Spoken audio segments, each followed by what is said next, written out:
네, 오늘 하나님 말씀 본문이 3개입니다. 한 절씩이라 같이 한번 찾아보고 같이 읽도록 하겠습니다. 먼저 마태복음 28장 19절입니다. 마태복음 28장 19절 한 절입니다. 같이 읽겠습니다. 그러므로 너희는 가서 모든 민족을 제자로 삼아 아버지와 아들과 성령의 이름으로 세례를 베풀고, 그 뒤에 마가복음 12장 30절입니다. 마가복음 12장 30절 같이 읽겠습니다. 내 마음을 다하고 목숨을 다하고 뜻을 다하고 힘을 다하여 주 너의 하나님을 사랑하라 하신 것이요. 뒤에 골로새서입니다. 골로새서 1장 20절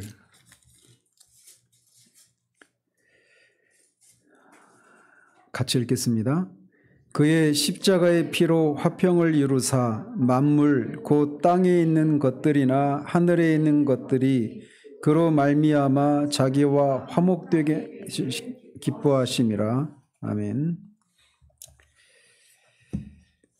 네, 지난주까지 우리는 오늘날 교회에 들어와 있는 잘못된 이원론이 어떤 과정을 통해서 오늘에까지 이르렀는가라고 하는 것을 살폈습니다. 그래서 우리가 살핀 것처럼 이 문제는 오늘 내일의 어떤 하루 이틀 만에 이루어진 일이 아니라 기독교 초기에서부터 계속 교회 안에 이런 영향이 들어왔고, 하나님께서 종교개혁이나 어떤 부흥을 통해서 다시금 성경적인 세계관을 회복하시는 그런 일들이 계속 반복되어 온 그런 오랜 세월에 걸친 숙제와 같은 문제다라고 하는 것을 살펴보았습니다. 근데 이렇게 이원론, 즉 어떤 것은 좀 더 거룩하고 어떤 것은 세속적이다라고 하는 이런 성속의 이분법은 단순히 우리의 신앙을 인식하는 방법이나 또는 제자를 정의하는 그런 방식의 정도에서 그치는 것이 아닙니다. 이 성속 이원론, 성속 이분법, 이것은 우리가 세상을 바라보는 그런 어떤 안경과 같은 역할을 하는 거예요. 그래서 신앙이라고 하는 궁극적인 그런 좁은 영역에서만이 아니라 우리가 삶을 살아가면서 겪게 되는 만나게 되는 다양한 삶의 영역에 영향을 끼친다라는 겁니다. 그래서 이 성속의 이분법이 오늘 설교 제목처럼 포괄적인 세계관이라는 겁니다. 어느 한두 부분에 영향을 끼치는 것이 아니라, 이런 세계관이 한두 부분에만 영향을 끼치는 것이 아니라 우리의 다양한 인간으로서 살면서 우리가 만나게 되는 다양한 삶의 영역을 바라보는 어떤 안경과 같은 역할을 한다라는 거예요. 그래서 우리가 거짓된 이분법에 따르면 성직자와 평신도라고 하는 그런 구분을 하고 있죠.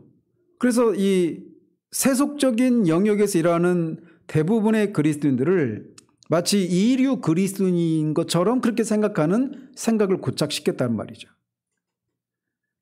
뿐만 아니라 세상이 직면해 있는 여러 가지 문제들이 있잖아요. 환경의 문제랄지, 어떤 불의의 문제랄지, 소득의 불평등의 문제랄지, 이런 다양한 그런 사회 속에서 일어나는 여러 가지 그런 삶의 영역들에 대해서 교회는 마치 그런 것들은 믿지 않는 사람들이나 하는 것처럼, 교회는 그리스도인들은 그런 것에 이제 거리를 두고 더 영적이고 더 하나님과 직접적으로 관계에 있는 그런 것들에 이렇게 중점을 두고 살아야 된다라는 생각이 우리도 모르게 자리 잡혀 있다라는 거예요.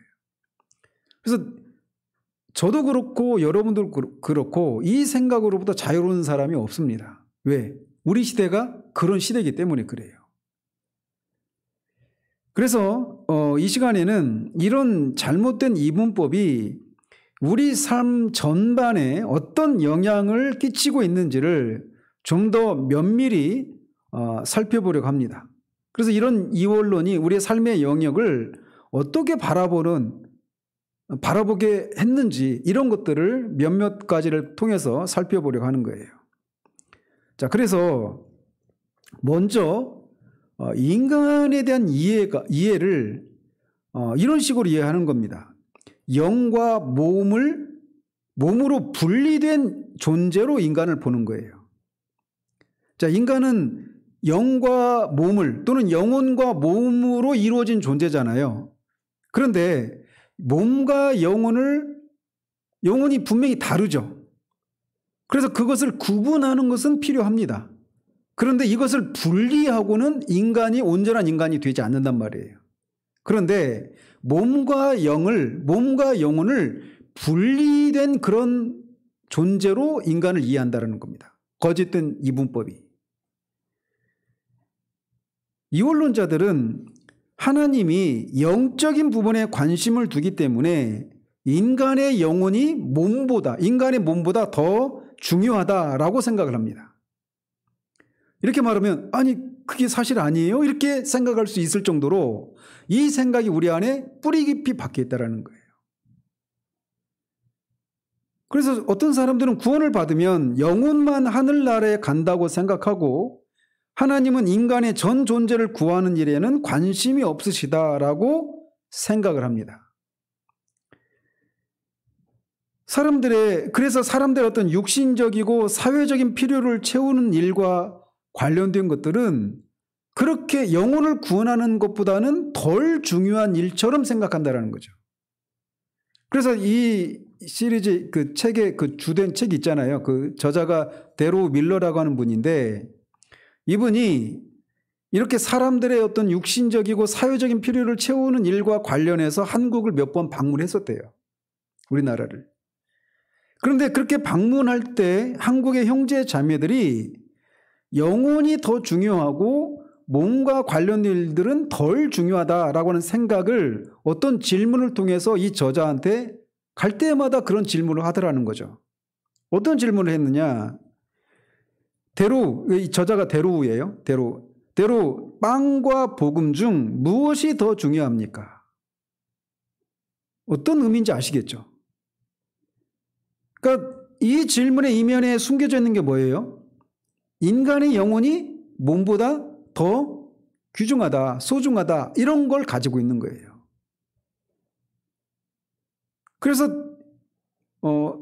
이런 질문을 받을 때마다 이 저자가 단순 명료하게 답을 하려고 노력을 했는데 계속 되는 질문이 그래서 뭐가 더 중요하냐고 이런 질문을 계속 하더라는 거죠.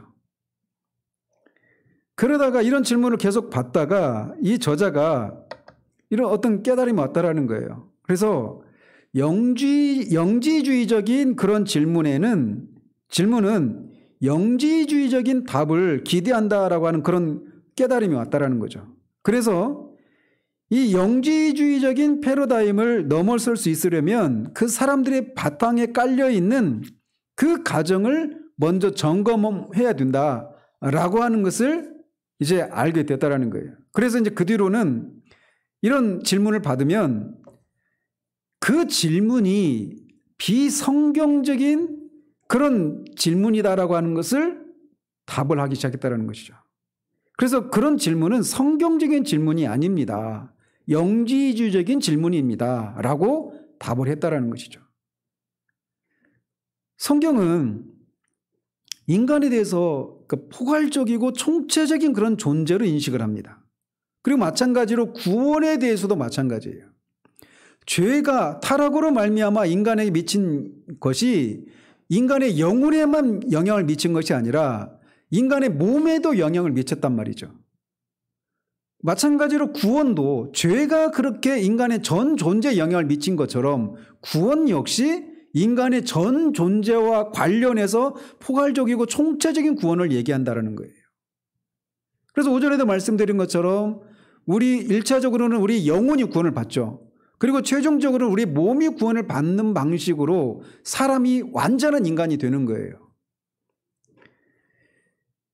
그래서 오늘 읽은 이 본문처럼 마가복음 12장 30절에서는 뭐라고 말합니까? 우리의 마음과 목숨과 뜻과 힘을 다해서 여호와 하나님을 사랑하라 라고 말하는데 제가 신동 공부할 때는 마음먹 뜻힘 이렇게 외웠습니다. 그래서 이 마음과 목숨과 뜻과 힘을 다해서 하나님을 사랑하라 이 얘기는 어떤 거예요? 결론적으로 말을 하면 우리의 전 존재를 다해서 하나님을 사랑하라 라고 하는 것을 말하는 겁니다. 인간의 어떤 인격의 한 부분을 가지고 하나님을 사랑하는 것이 아니라 인간의 전 존재를 가지고 전 인격적으로 전인으로 하나님을 사랑하라라고 말하고 있어요. 그리고 마태복음 28장 19절에서는 모든 민족이라고 하는 말을 통해서 이 성경이 온 인류를 향한 그런 메시지라고 하는 것을 우리에게 말해주고 있단 말이죠. 그리고 골로새서 2장 20절에서는 만물을 하나님과 화목시키기를 바라시는 것이 하나님의 뜻이다라고 하는 것을 우리에게 말해주고 있어요. 그래서 하늘과 땅에 있는 모든 것들이 그리스도 안에서 하나님과 화목을 이루는 이것이 그리스도께서 십자가를 통해서 이루신 일의 한 부분이다라고 말을 하고 있단 말이죠. 그래서 이렇게 모든 인간, 우리 전 존재, 그리고 그 하늘에 속한 것과 땅에 속한 그 모든 것이 그리스도 안에서 통일을 이루는 것, 그리스도를 통해서 하나님과 화목을 이루는 것, 이것을 성경이 말하고 있다는 겁니다. 그렇기 때문에 말씀은 영과 육이 구분되어 있긴 하지만 분리되어 있는 것이 아니다라고 하는 그런 생각을 우리에게 말해주고 있다는 것입니다. 그래서 하나님은 영적인 요소와 육적인 요소가 모두 담긴 우주를 창조하셨어요. 그 우주 안에는 그런 영적인 요소도 있죠. 천사와 같은 그런 존재들은 다 영적인 존재 아닙니까? 그리고 우리 인간도 영혼이라고 하는 영적인 존재란 말이에요. 영혼을 가진. 그리고 그렇게 물질과 영적인 요소로 구성된 그 우주를 다 창조하시고 나서 창세기 1장 30절에서 31절에서 뭐라고 말씀하셔요? 하나님 보시기에 심히 좋았더라라고 말한단 말이죠. 물질은 하나님 보시기엔 좋지 않고 영적인 것만 좋았다라고 말씀하시는 것이 아니라 영적인 것과 물질적인 요소로 구성된 우주 전체를 보시고 하나님이 심히 좋았더라라고 말씀하신단 말이에요. 그 하나님의 판단이 그렇다라면 우리도 그 하나님의 생각에 일치를 해야 되는 것이죠. 하나님의 형상을 따라서 창조된 인간도 하나님이 마음과 생각과 뜻과 힘을 갖춘 그런 존재로 지으셨습니다. 영혼과 몸을 가진 존재로 지으셨어요. 그런 존재를 보시고 하나님이 좋으셨다라고 말씀하신 것이죠. 그리고 하나님의 아들 예수 그리스도도 육신을 입고 이 땅의 시간과 공간 속에서 사셨던 겁니다. 그리스도가 다시 오실 때 우리의 육신도 부활을 하죠. 그분이 마지막에 오실 때도 육신을 입고 오십니다. 육신을 입고 오시고 새 하늘과 새 땅을 창조하셔요. 즉 새하늘과 새 땅이라고 말하는 우리가 천국이라고 부르는 이 새하늘과 새 땅도 영적인 요소와 물질적인 요소가 있는 거예요. 근데 거기에는 다만 의가 거하는 새하늘과 새 땅 이렇게 말을 하죠. 성경에서. 거기에는 죄가 없어요. 근데 거기에 영적인 요소도 있고 물질적인 요소도 있다라는 겁니다. 그리고 그 안에 사는 우리 인간도 그리고 우리 주님도 몸과 영혼을 가진 그런 존재로 거기 계시고 우리도 그런 상들이 있다는 말이에요. 그러니까 영혼이 몸보다 물질보다 더 중요하다라고 한 이 생각은 잘못된 영지주의적인 그런 생각이다라고 우리가 이해해야 된다는 거예요. 그런데 이런 생각이 이렇게 거짓된 이분법에 의해서 이 영과 몸을 바라보는 시각에도 영향을 끼쳤다는 겁니다. 자, 다 들어보시면 우리도 모르게 뜨끔뜨끔 하실 거예요. 우리도 모르게 그런 생각들을 갖고 있구나 라고 한 이런 생각에서 말이죠. 그리고 이 거짓된 이분법은 영과 몸을 바라보는 시각에도 잘못된 그런 우리에게 관점을 제시할 뿐만 아니라 영혼과 시간이라고 하는 개념에도 우리에게 잘못된 생각을 불어넣고 있습니다. 그래서 공간적인 측면에서 보면 하늘과 땅의 통합이 없어요. 그러니까 하늘에 속한 것들, 너희들은 하늘에 속한 사람이라 해서 땅의 것들을 추구하지 말고 하늘의 것들을 추구하라고 말씀하시잖아요. 그 권면과 하늘과 땅이 하나님, 그 골로새 2장 20절에서처럼 그리스도를 통해서 하나님 안에서 화목을 이룬다라고 이 개념하고는 다른 거란 말이에요. 무슨 말씀인지 아시겠어요? 시간적인 면에서도 마찬가지입니다. 영혼과 시간의 통합이 없어요. 거짓된 이분법에 의하면. 어떤 것이 더 소중해요? 영원한 것. 시간은 영혼에 비하면 가치가 없는 거고 그냥 한시적인 그런 것이어서 가치가 없는 겁니다. 그러니까 이 시간이라고 하는 개념은 물리적인 시간만을 말하는 것이 아니라 시간 세계 속에서 이루어지는 모든 일들을 다 포함하는 거예요. 그래서 이원론자들에게 있어서 영원한 것은 거룩하지만 일시적인 것은, 시간에 속한 것은 세속적이다, 이런 생각을 가지고 있다는 것이죠. 여러분들도 한번 잘 생각해 보십시오. 아, 나도 이런 생각을 나도 모르게 가지고 있구나, 어떤 면에서. 이런 생각을 하시게 될 거예요. 자, 이런 생각을 가지고 있게 되면 어떨까요? 우리가 시간 세계 속에서 벌어지고 있는 일들이 영혼과 직접적으로 관련이 있는 그런 일들에 비해서 가치가 없다라고 하는 생각을 갖는 거예요. 그러니까 우리 일상의 삶은 있잖아요. 삶에 대해서. 그런 시각으로 우리도 모르게 바라보고 있다는 것이죠. 그래서 영지주의적인 관점에서 보면 영적인 영역은 물질적인 영역보다는 우선한다라고 하는 생각을 가지고 있습니다. 그리고 영혼은 이런 물리적인 시간보다 우선한다라고 하는 생각을 가지고 있어요. 이처럼 실체를 이분법적으로 바라보면 영혼이 시간을 뚫고 들어오는 충만한 때, 이런 때를 헬라어로 뭐라고 한다고 했는지 기억나십니까? 카이로스. 예. 또 감사합니다. 대답할 수 있는 분이 계셔서. 그러니까 시간을 바라보는, 헬라인들이 시간을 바라보는 관점이 크게 넓게는 세 가지, 크게는 두 가지 이렇게 바라봐요. 그러니까 영혼과 이 물리적인 시간이라고 하는 개념으로 이렇게 볼 수도 있고, 좀 더 세분하면 영혼이라고 하는 시간과 함께 카이로스라고 하는 시간 개념, 그 다음에 크로노스라고 하는 시간 개념이 있다, 이렇게 헬라인들은 이해를 했어요. 크로노스는 뭐냐면 말 그대로 역대기가 크로니클이거든요, 영어로. 그러니까 연대기적으로 그냥 쭉 역사의 흐름의 순서에 따라서 쭉 어떤 사건을 기록해 놓은 것이 역대기란 말이에요. 아담 창조부터 쭉 그 시대까지, 역대기가 기록될 때까지. 근데 시간의 순서에 따라 쭉 일어난 거예요. 그러니까 오늘 또 하루가 24시간이잖아요. 그러니까 하루 24시간이 그냥 쭉 흘러가는 겁니다. 그냥 물리적으로 그냥 흘러가는 거예요. 그냥 의미 없이 그냥 물리적으로 흘러가는 그 시간, 이런 거를 크로노스라고 하는 그런 개념으로 이렇게 표현을 했습니다.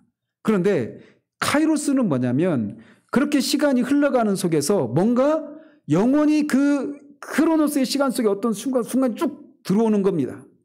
그럴 때면 오늘 또 오전 예배를 들으면서 여러분들이 막 말씀 은혜를 누르신 분들이 계셨어요. 근데 그 시간도 다른 사람들에 비하면 똑같은 시간이잖아요. 그냥 크로노스의 시간일 뿐이잖아요. 그런데 그 시간 속에 하나님의 은혜가 쑥 들어오는 겁니다. 그러면서 그 시간이 그냥 어제도 반복되고 내일도 반복되는 무의미한 시간의 흐름이 아니라 그 시간이 의미 있는 시간이 되는 거예요. 그렇게 시간의 흐름 속에서 어떤 영혼이 뚫고 들어오는 시간, 그래서 우리 개인적으로든지 교회적으로든지 아니면 구속사 속에서 어떤 의미가 있는 시간으로 딱 들어올 때 그 개념을, 시간 개념을 카이로스 이렇게 표현한단 말이에요. 그런데 이런 영지주의적인 그런 관점을 가지면 카이로스의 그 시간 개념이 있을까요, 없을까요? 없습니다. 그냥 두 개, 영원한 시간, 영원이라고 하는 시간 개념과 그냥 물리적인 시간 개념이 그냥 병행을 이루면서 쭉 평행선을 이루면서 그냥 가고 있을 뿐이에요. 그러니까 이들에게 있어서는 영원이라고 하는 개념만 중요한 겁니다. 영혼과 직접적으로 관련이 있는 것만 중요하고 가치가 있는 거예요. 그 시간에 해당되는 것들은 그냥 한정적이고 무가치하고 그렇게 영혼과 비교하면 가치가 덜하다. 이런 생각을 갖는 거죠. 그래서 영지주의적인 그리스도인들은 그리스도가 다시 오실 때 새하늘과 새 땅이 열린다라고 하는 사실을 믿습니다. 그럼 어떤 생각을 가지느냐? 이 세상은 사라져버린다라고 하는 생각만 갖는다라는 거예요. 근데 성경적인 개념은 뭡니까? 이 세상이 불로 정화되어서 새 하늘과 새 땅이 되는 거예요. 없었던 새로운 지구라는 새로운 어떤 행성이 생기게 되는 것이 아니라 우리가 살고 있는 이 땅이 불 심판을 통해서 정화가 되는 거예요. 그래서 새롭게 되는 겁니다. 그래서 그 C.S. 루이스의 그 책이 있는데 제 책 제목이 지금 기억이 안 나는데 거기서 이제 새하늘과 새 땅에서 살고 있었던 어떤 사람들이 거기서 지내는데 어디서 많이 본 것 같은데 또 새로운 거예요. 나중에 알고 보니까 그 사람들이 영국 출신의 그리스도인들이었는데 그들이 영국에서 살고 있는 겁니다. 똑같이. 근데 이 불 심판을 통해서 새롭게 되고 나니까 의와 거룩만 존재하는 그런 새하늘과 새 땅이 되고 나니까 이게 완전한 하늘과 신천신제가 된 거예요. 신천지가 된 겁니다. 저는 신천지란 말을 쓰고 싶어요. 이 성경적인 개념이란 말이에요. 근데 또 어떤 이 부분만 잘라가지고 저 사람이 이단이라고 하니까 저는 신천지가 이단이라고 믿습니다. 근데 어쨌든 이 영지주의적인 그리스도인들은 이 세상이 사라져버린다라고 하는 것만 강조를 하는 거예요. 그러다 보니까 이 세상에서 벌어지고 있는 일들에 대해서 관심이 있을까요? 없을까요? 당연히 관심이 없는 겁니다. 그래서 지난주에 말씀드린 것처럼 이 현대 교회에 그런 생각을 가져오게 만든 어떤 중요한 그런 부정적인 측면에서 그런 결정적인 역할을 한 사람 중에 한 사람이 누구냐면 드와이트 무디예요. 무디가 이런 얘기를 했습니다. 무엇하러 가라앉는 배에서 녹을 닦는가?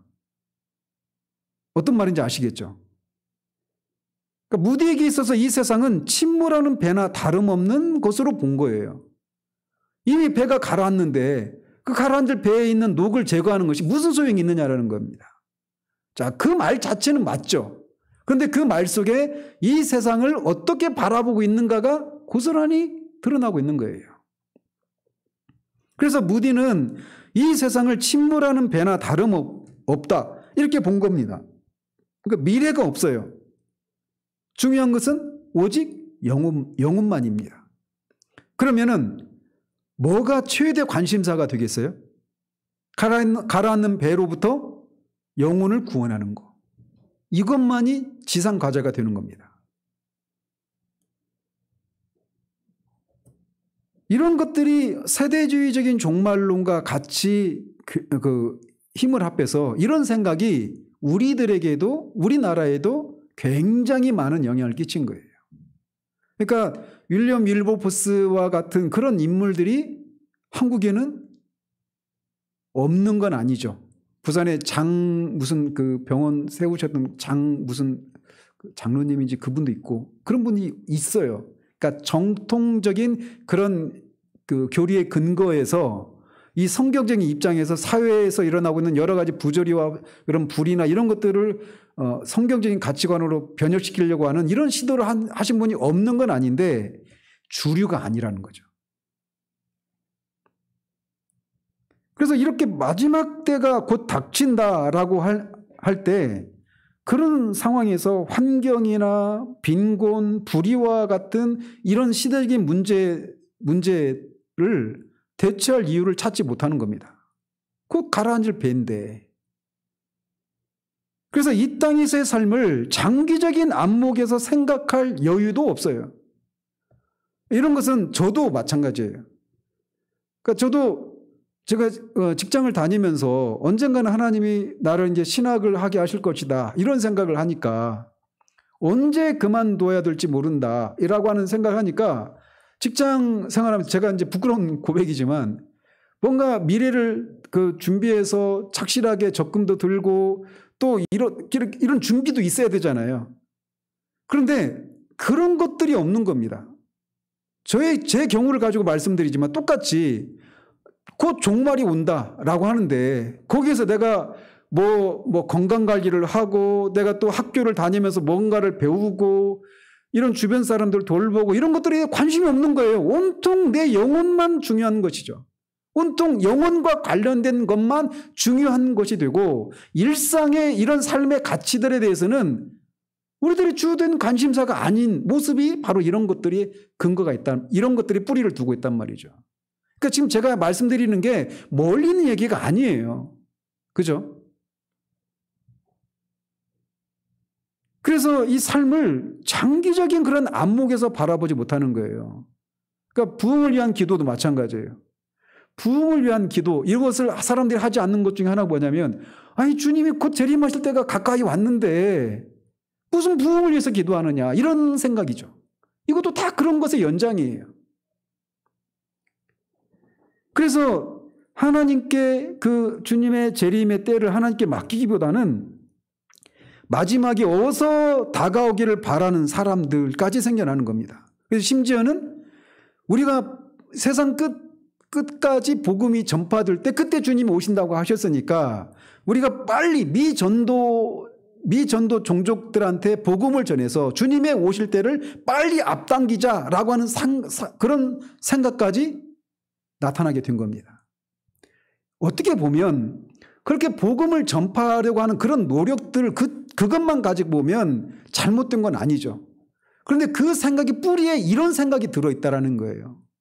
그러니까 그런 속에서 주님의 재림이 곧 다가오는데 그 사회적인 그런 카스트 제도나 어떤 사회적 부조리나 이런 것들에 고통받고 있는 사람들의 그런 현실적인 문제, 어떤 물리적인 문제, 사회적인 문제 이런 것들을 개선하고 어떤 성교적인 가치관으로 그것들을 변혁시키려고 하는 이런 노력들이 다 무슨 소용이 있는가 이렇게 보는 거예요. 그리고 그런 일을 하고 있는 것을 굉장히 가치를 폄하하는 이런 시각들이 우리도 모르게 가지고 있다는 것이죠. 그런데 그런 생각이 얼마나 파괴적인지는 아랑곳하지 않는 겁니다. 이를테면 이런 거예요. 주님의 재림이 곧 임박한다 이런 얘기를 들었을 때 그들이 뭐 할까요? 너무나 당연하죠. 그죠? 그 주님의 재림을 기다리는 것 그 한 가지만 꽂혀 있는 거예요. 그래서 내가 가정의 일원으로서 가족 구성원으로서 마땅히 행해야 될 그런 이런 의무들이 있잖아요. 부모를 공경하고 가족들을 돌아보고 이런 것들은 관심 바뀝니다. 학교 다니는 거 이게 무슨 의미가 있어요? 지금 당장 주님이 오는데 우리가 그걸 봤잖아요. 92년도에 10월 28일 다미선교회 그때가 제가 26살 때입니다. 그러니까 성인이었을 때이기 때문에 그때 일어났던 일들을 생생하게 기억하고 있어요. 내가 25살 때 필리핀에 있었거든요. 91년도에. 근데 그때도 거기 필리핀까지 왔어요. 그 다미 선교회 이 사람들이. 그리고 그 다미 선교회 그 이장님 목사라고 하는 분이 이제 그 다미 선교회 그 회장인가 아무튼 그 분이었는데 정식 목사 안수도 안 받았던 분이에요. 근데 그분이 다니는 교회 자매가 제가 다니던 그 필리핀에서 다니는 한인교회 자매였습니다. 그래가지고 그 상황도 좀 알죠. 그 얘기들을. 근데 그들이 했던 게 뭐예요? 주님이 오시니까 빨리 거기 그 교회 가서 주님의 재림을 기다리는 거 말고는 없는 거예요. 다 직장도 그만뒀죠. 적금도 예적금 다 깼죠. 그러니까 일상의 삶이 아무런 가치가 없는 거예요. 그렇게 가는 겁니다. 그 생각이 뿌리에 이런 이원론적인 생각이 자리하고 있다라는 거예요. 굉장히 파괴적인 생각인 거죠. 그런 것들이. 그래서 제가 거듭 말씀드리잖아요. 은혜는 뭘 파괴하지 않는다? 은혜는 자연을 파괴하지 않는다. 다만 뭐 한다? 극복한다. 말씀드릴게요. 은혜는 자연을 파괴하지 않고 극복한다라는 겁니다. 하나님께 우리가 은혜를 받으면 영적인 것들, 영원한 것들 이런 것들만 중요하고 자연에 해당되는 것들, 시간에 해당되는 것들, 이런 것들은 중요하지 않다. 이런 생각이 잘못됐다라고 하는 것을 그 하나의 그런 명제를 가지고도 우리가 말씀을 드릴 수 있는 거예요. 은혜는 자연을 파괴하지 않습니다. 그거를 극복하는 거예요. 그래서 이런 이원론적인 이런 세계관 속에서 교회는 하나님 나라의 현재적인 측면을 포기합니다. 어디에 강조점이 있어요? 하나님 나라의 미래적인 측면에만 관심을 두게 되는 거예요.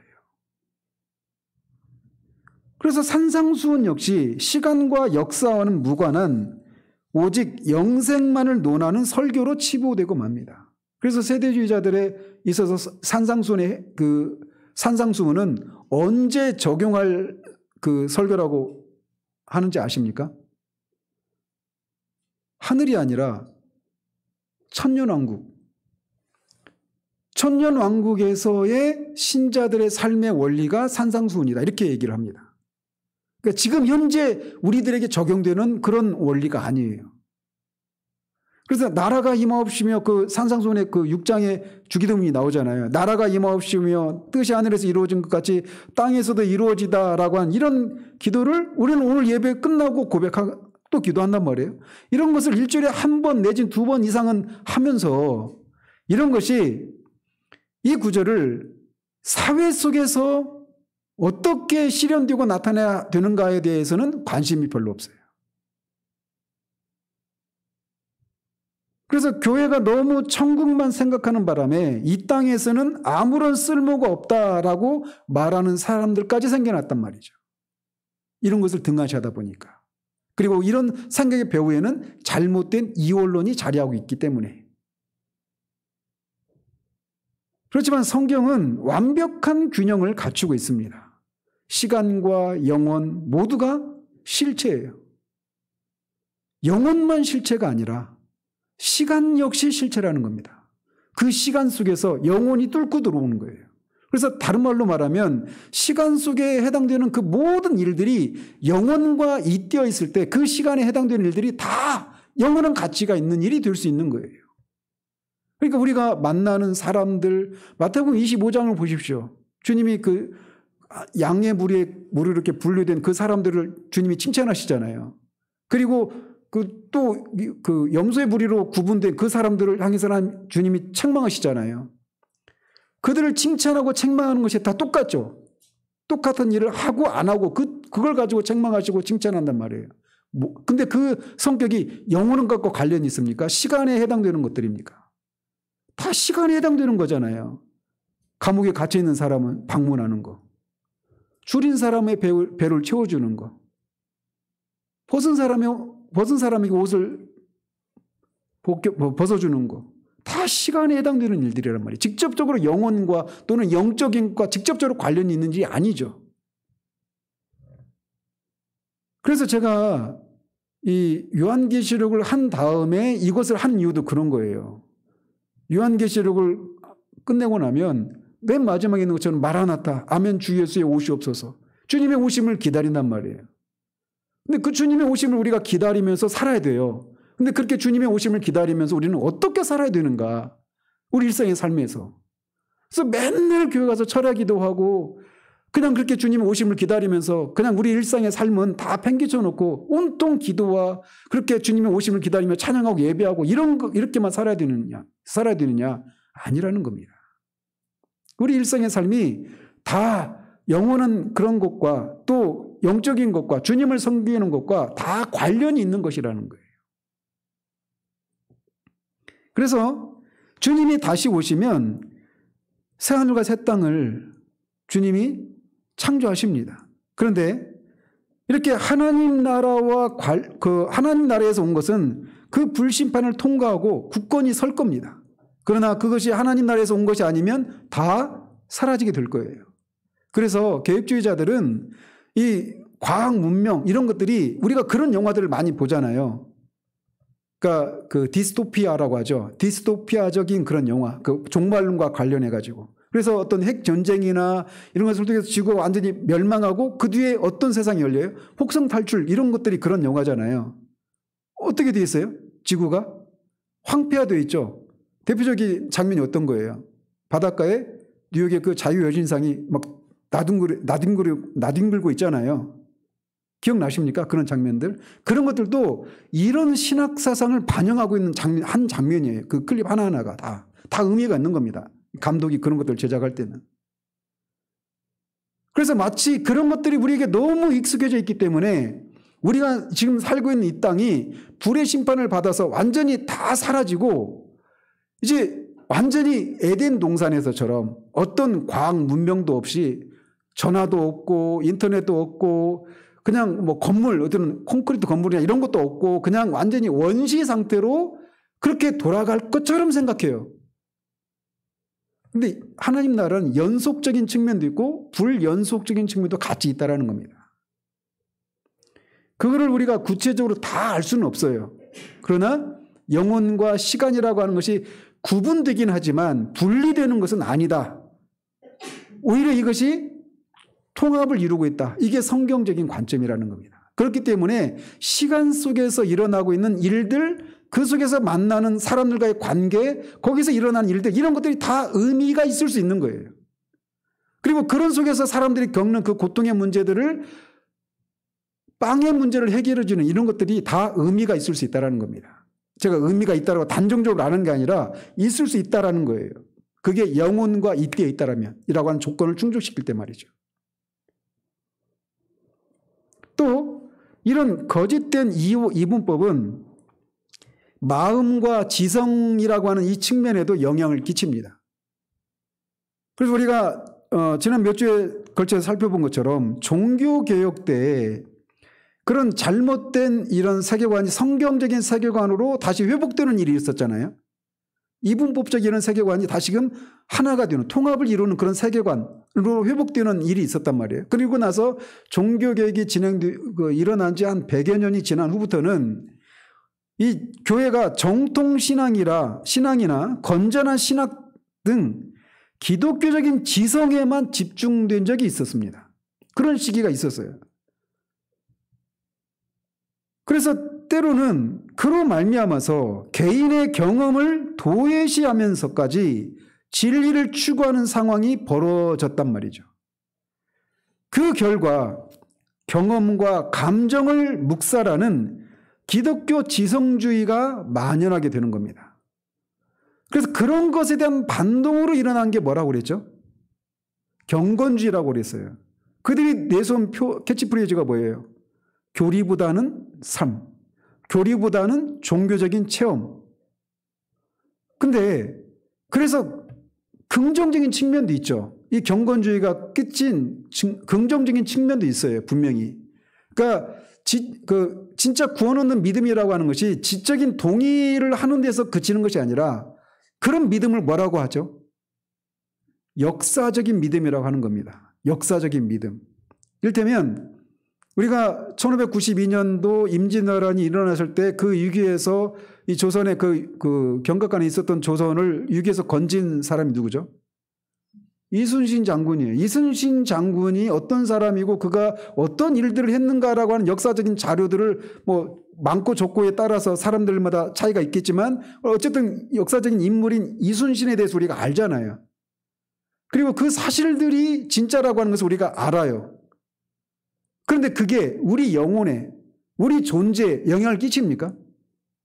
그냥 객관적으로 역사적인 그런 사실에 불과한 거예요. 역사적인 정보를 갖고 있을 뿐입니다. 그런 것처럼 2000년 전에 예수님이 십자가에서 이루신 일들에 대해서 성경을 통해서 우리가 듣습니다. 근데 그게 우리 영혼에는 아무런 일이 일어나지 않는 거예요. 역사적인 자료는 알고 있죠. 정보는 가지고 있습니다. 그리고 그게 진짜라고 하는 것도 믿어요. 그런데 우리 영혼에 연결이 안 되는 믿음이 있을 수 있다는 것이죠. 그런 거를 역사적인 믿음이라고 그래요. 역사적인 믿음. 그런데 그 종교개혁 이후에 그 메마름의 시간 동안에 그런 일들이 있었단 말이죠. 그런데 그런 속에서 그것이 진짜 자신의 것이 되어야 한다라고 하는 그런 어떤 경험을 강조하는 이런 것을 통해서 실제적인 회심의 역사가 일어나는 그런 측면에서 긍정적인 역할을 했어요. 경건주의가. 그 경건주의 영향을 통해서 웨슬레도 회심에 이룰 수 있었죠. 그래서 긍정적인 역할이 있었어요, 분명히. 근데 문제는 뭐냐? 그렇게 마음의 종교를 이제 강조하는 거죠. 그러다 보니까 그것을 지나치게 강조하다 보니까 이제 어떤 일이 일어나느냐면 반지성주의의 흐름이 대두되게 되는 겁니다. 반지성주의. 그래서 이런 것이 아직도 우리 한국교회도 여전히 남아있어요. 그래서 흔히 우리가 듣는 게 있죠. 그냥 막 따지지 말고 질문하지 말고 무조건 믿어. 이런 것도 반지성주의입니다. 반지성주의. 굳이 생각하지 마세요. 하나님이 마음에 직접 말씀하시도록 하세요. 그러니까 죄송한 말씀이지만 마치 교리는 우리의 신앙에 직접적인 관계가 없고 우리 신앙에 도움이 안 된다라고 하는 생각, 이것도 한국교회 만연해 있거든요. 제가 볼 때. 제가 지나온 교회들, 그리고 저한테 영향을, 아주 긍정적인 그런 영향을 끼쳤던 그런 교회들, 뭐 열린교회나 그다음에 하늘영광교회나 제가 이렇게 거쳐 왔던 교회들이니까 거기는 굉장히 교리를 강조해요. 그리고 교리적인 그런 설교를 하려고 하십니다. 제가 그런 교회를 거친 게 얼마나 하나님 앞에 감사한지 몰라요. 그런데 그런 교회는 아주 유별난 교회들입니다. 거기만 다녔던 분들은 다른 데도 다 그런가 보다 하시겠지만 안 그렇습니다. 죄송한 말씀이지만 제가 우리 교회에서도 로이드 존스 목사님 그 성경 교리 강좌 할 때 얼마나 어려워하시는지 기억이 생생합니다. 그때 설교하면서 처음에 제가 했던 게 교리는 어렵다. 그리고 교리는 우리 신앙에, 우리 삶에 아무런 영향도 끼치지 않고 아무런 유익이 없다. 이런 생각들. 그리고 그 교리를 강조하고 그러면 굉장히 메마르고 막 이렇다. 이게 경건주의가 태동하기 전에 그 교회 상황과 맞닿아 있는 거예요. 그래서 마음을 또는 감정을 더 중시하는 겁니다. 심지어는 지성을 아예 무시하는 데까지 가는 거예요. 그 반지성주의. 또 미국이라는 사회에서도 반지성주의 운동이 그렇게 일어났거든요. 이런 것들이 우리에게도 남아있어요. 우리 현대 한국교회 안에도. 그렇지만 성경은 이 두 가지 모두를 강조하고 있어요. 우리는 우리 마음과 영혼과 생각을 다해서 하나님을 사랑해야 합니다. 우리 마음으로만, 감정으로만 섬기는 것이 아니라 우리의 지성으로도 하나님을 알고 하나님을 바르게 섬겨야 되는 거예요. 이 모든 것이 다 균형을 이루어야 된단 말이죠. 그래서 그리스도인은 따뜻한 마음과 심오한 지성을 모두 갖춰야 합니다. 이 두 가지가 같이 있어야 되는 거예요. 어쨌든 이 잘못된 이원론은 이런 마음과 지성이라고 하는 측면에도 이런 영향을 끼친 거예요. 또 개인과 공동체라고 하는 개념에도 이 잘못된 이분법이 영향을 끼칩니다. 벌써 제목만 말씀드려도 어떤 것이겠구나 아시겠죠? 그래서 개인 중심적인 문화도 있고 공동체 중심적인 그런 문화도 있어요. 나라마다. 그런데 개인주의는 공동체를 강조하지 않죠. 근데 공동체주의는 공동체주의가 만연한 사회 속에서는 개인이 묵살되죠. 그죠? 이런 것이 또 교회 안에도 남아 있어요. 그런데 성경은 한 존재이자 세 분의 인격이신 하나님, 하나이시면서 여럿이신 하나님, 다른 말로 삼위일체를 근본적인 균형을 모범으로 제시하고 있는 것이 기독교란 말이에요. 그래서 하나이시면서 세 인격으로 존재하시는 거예요. 그러니까 하나라고 하는 개인과 함께 셋이라고 하는 공동체라고 하는 이 개념이 삼위일체 존재 방식에 있는 것처럼 기독교는 우리 개인 한 사람 한 사람을 중시하면서 또 동시에 교회라고 하는 전체 공동체의 일원으로서의 나, 이런 인식을 가지고 있다는 것입니다. 그래서 개인과 공동체를 같이 중요하게 생각한단 말이에요.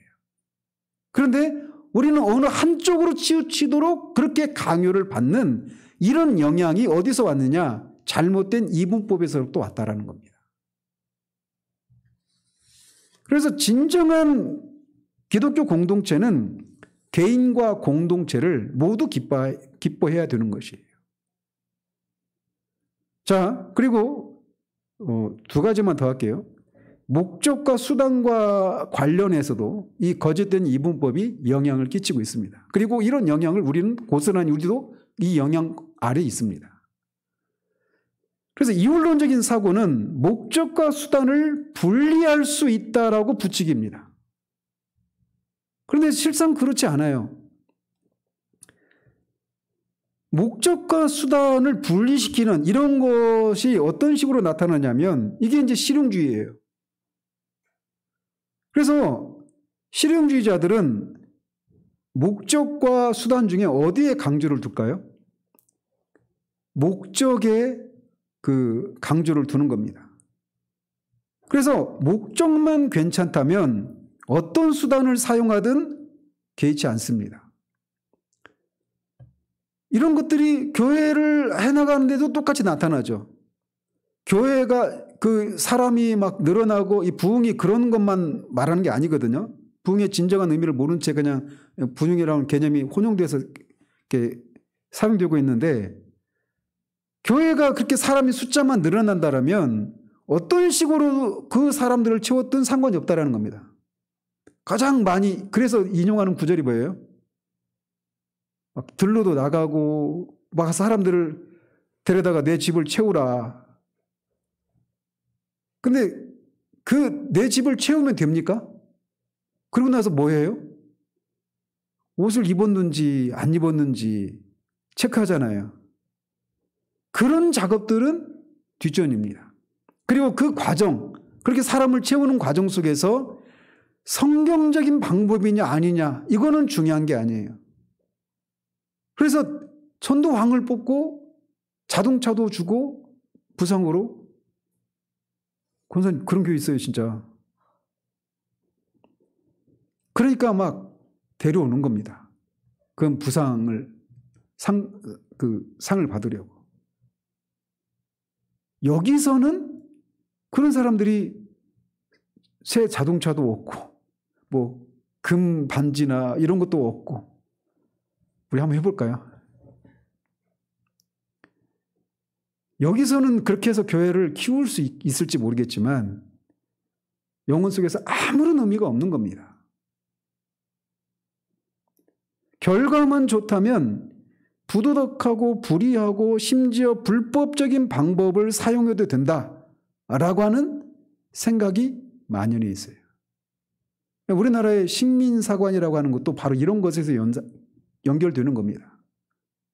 일본이 우리나라를 식민 지배를 해가지고 우리나라가 근대화가 이루어졌다. 이런 거죠. 제가 그 로마인 이야기라고 하는 책을 이렇게 읽다가 그 시오노 뭐죠? 나오미 그 한번 해보세요. 그 로마인 이야기 그 일본의 그 작가가 여류 작가가 쓴 책이에요. 그 책을 막 읽는데 제가 어느 부분에서부터 이상하다. 이제 이상한 거에 읽는데 나중에 알고 봤더니 이분이 일본의 극우의 어떤 영적인 그런 데모와 같은 분이라고 하더라고요. 우리나라의 이제 식민사관, 식민지 근대화라는 이런 것에 그 사상의 뿌리를 제공한 사람이에요, 그 사람이. 난 그런 인물인지 모르고 그 로마인 이야기를 막 읽는데, 어라, 이거 완전히 식민주 근대화론을 말하고 있네? 읽다가 알았습니다. 한 9권쯤 읽다가 14권인가 되게 많아요. 양이 많은데 한참 재미있게 읽다가 이상하다. 이게 뭐예요? 어쨌든 근대화를 시켰으면 그 방법이 제국주의에 의한 불법하고 이런 불법 방식으로 이루어졌든 뭐 어쨌든 수단이나 방법이 중요한 게 아니라 어쨌든 근대화가 되지 않았느냐 이거죠. 이거를 우리 개인의 삶에 한번 대비해 보자고요. 제가 개척교회 목사로서 가난해요. 아이들 잘 교육을 못 시킵니다. 그런데 어떤 부자가 능력 있는 사람이 어느 날 갑자기 우리 집에 찾아보더니 저를 쫓아냈네. 그리고 제 아내를 자기 아내라고 하고 우리 애들을 자기 자식이라고 하고 걔들을 막 유학도 보내고 석박사까지 다 해가지고 아주 성공을 제가 해줄 수 없는 것을 다 해줬어요. 걔들이 그런 기회를 받았으니까 잘했다라고 평가를 내려야 될까요? 우리가 개인의 삶에서는 그걸 용납을 못하잖아요. 근데 그걸 확대한 개념이 나라를 향해서 한 일을 확대하면 그렇게 되는 거예요. 그런 개념이 있을 수가 없잖아요. 가난을 해결했으니까 독재를 해도 된다. 똑같은 생각이에요. 실용주의적인 생각이 만연해 있는 겁니다. 우리 사회 전반에. 교회도 마찬가지고. 근데 생각해 보십시오.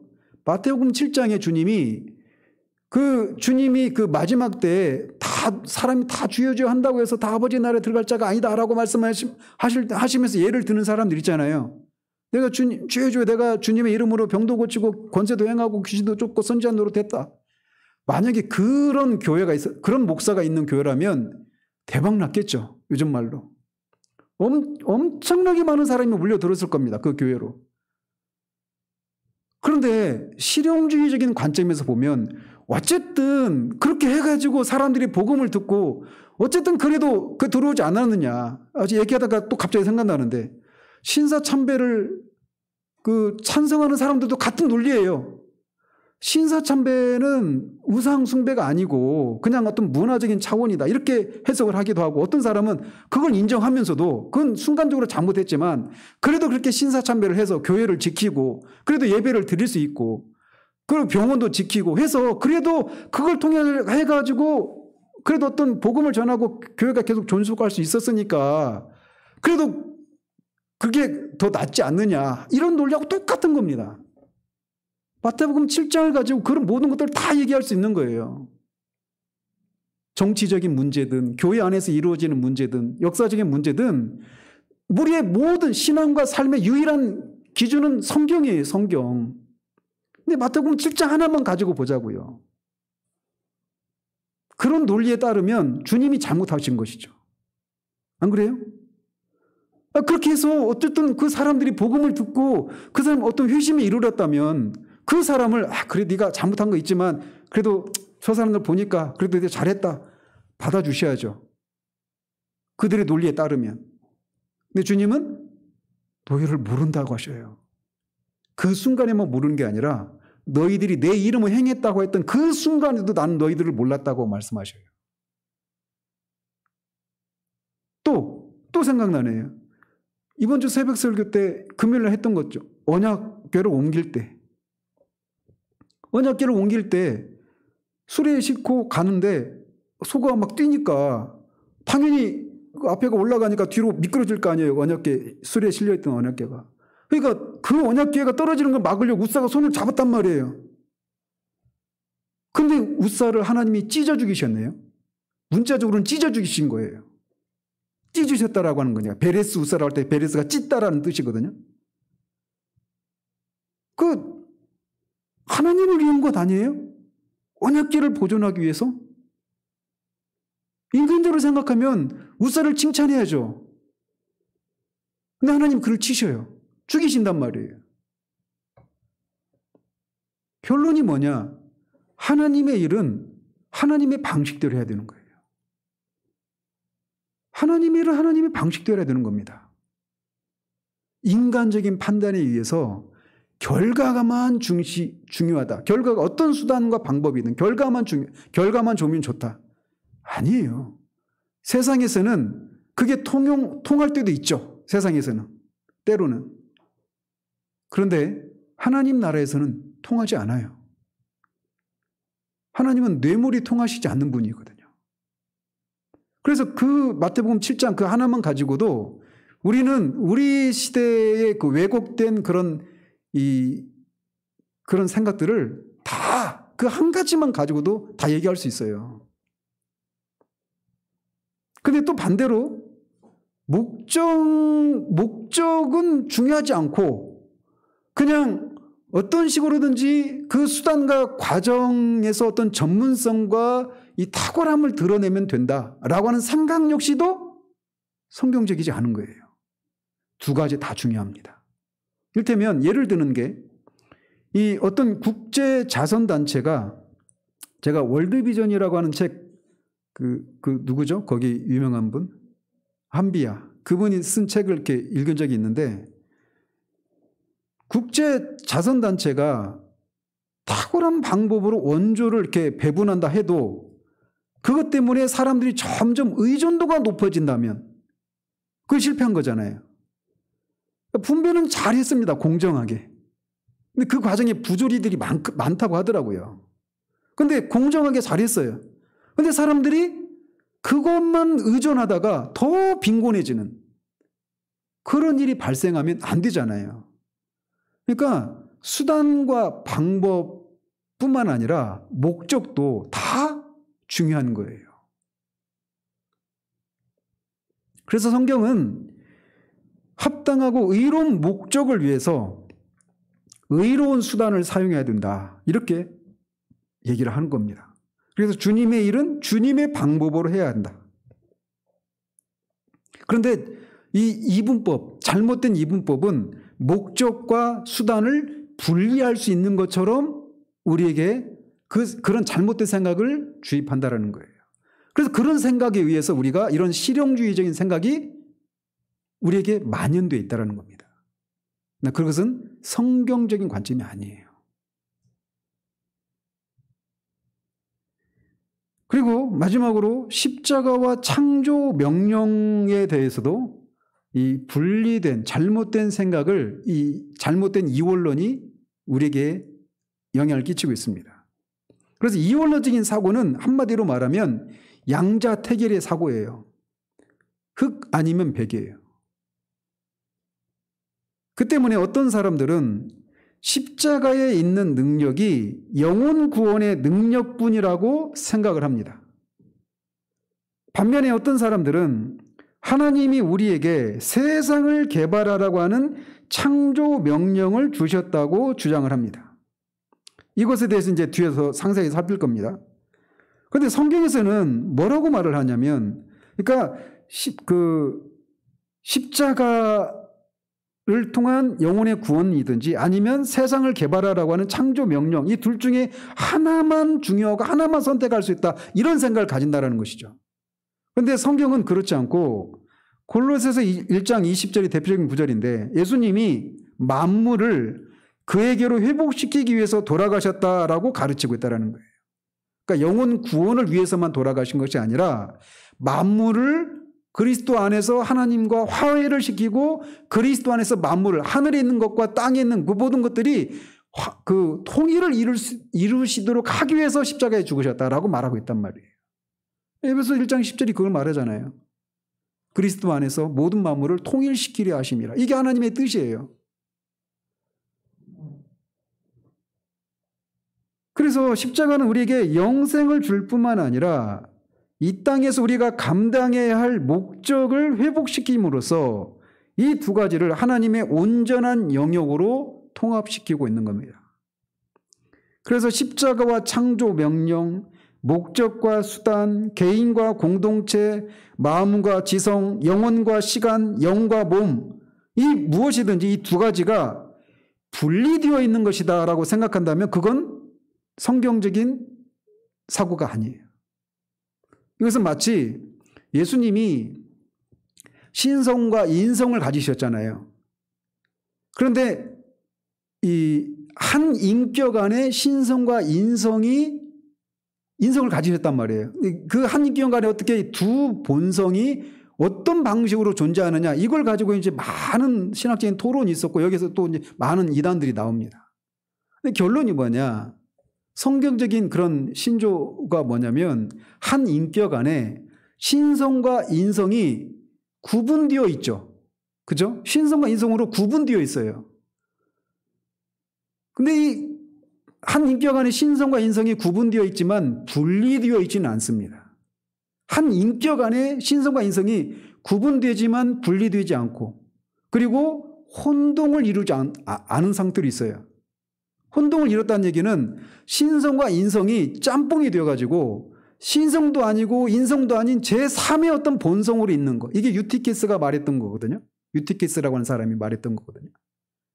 근데 이것도 잘못된 거란 말이에요. 그래서 한 인격 안에 신성과 인성이 구분되어 있지만 분리되지 않고 변화되지 않고 혼동을 이루지 않은 채 이 연합을 이룬 상태로 존재한다. 이렇게 신조가 이렇게 말을 했어요. 콘스탄티누 신경에서. 그런 것처럼 우리의 삶도 이분법적으로 영과 몸, 영혼과 시간, 십자가와 창조 명령 이게 구분되죠. 구분되지만 분리되어 있다고 생각하면 안 된다는 거예요. 이게 통합을 이루어야 된다는 겁니다. 그러니까 이것도 하고 저것도 해야 되는 거예요. 어느 한 것만 강조해서는 안 되는 겁니다. 다 소중한 겁니다. 그런데 그런 면에서 우리가 이 이분법적인 사고의 영향이 말씀드린 것처럼 이렇게 삶의 곳곳에 영향을 미치고 있다는 거예요. 자, 이렇게 잘못된 세계관이 자리하면 그 빈 공간을 잘못된 것이 채우게 되어 있어요. 그런 것들이 어떻게 채워져 있는가? 이거를 이제 한번 더 다음 주에 한번 더 살펴보도록 합니다. 그래서 거짓된 이분법, 이 이원론이 이렇게 우리의 포괄적인 삶의 모든 영역에 어떤 식으로 영향을 끼치고 있는가? 이거를 우리가 살피고 그렇다면 성경적인 세계관에 의하면 어떤 것이어야 하는가? 이런 것들을 더 이제 풀어나가도록 하겠습니다. 기도하겠습니다. 하나님 아버지, 우리가 원하든 원하지 않든 우리가 살고 있는 이 시대에 우리가 영향을 받으면서 교회 초기부터 교회에 영향을 끼쳤던 그런 잘못된 이원론이 다양한 과정과 형태를 통해서 오늘날 우리에게도 영향을 끼치고 있다는 것을 우리가 잠시 살펴보았습니다. 그 결과 우리가 날마다 거의 80~90%의 시간을 보내는 그 일상과 삶의 가치들을 우리가 알지 못한 채 너무나 제한된 삶의 영역에서만 우리의 삶을 살아내므로 마땅히 하나님의 통치 현실이 드러나야 될 카이퍼가 말한 것처럼 이것이 내 땅이다라고 주장하지 않는 삶의 영역이 단 1인치도 없음에도 불구하고 우리는 겨우 1인치에 불과한 영적이고 하나님 나라와 직접적으로 관련된 그런 삶만 소중하고 거기에만 우리의 모든 시간과 에너지를 쏟으며 나머지 시간들이 그 가치를 알지 못한 채 하나님이 아니라 세상이 사탄이 그 영역을 지배하게 놓고 있는 그런 삶을 살고 있음을 우리가 봅니다. 하나님 우리의 눈을 열어주셔서 우리의 삶의 지경을 넓혀주시고 우리가 마땅히 변혁시키고 뛰어들어서 하나님 나라의 그 통치 현실을 드러내야 될 그 삶의 영역에서도 우리가 주님의 백성으로서 마땅히 행해야 될 것들이 무엇인지를 알게 하시고 그것들을 하나님이 우리에게 주신 것이 얼마나 하나님이 우리에게 그런 만찬과도 같이 우리에게 베풀어 주신 것인가를 알고 그 가치를 누리는 그런 우리들 될 수 있도록 도와주시옵소서. 예수 그리스도 이름으로 기도합니다. 아멘.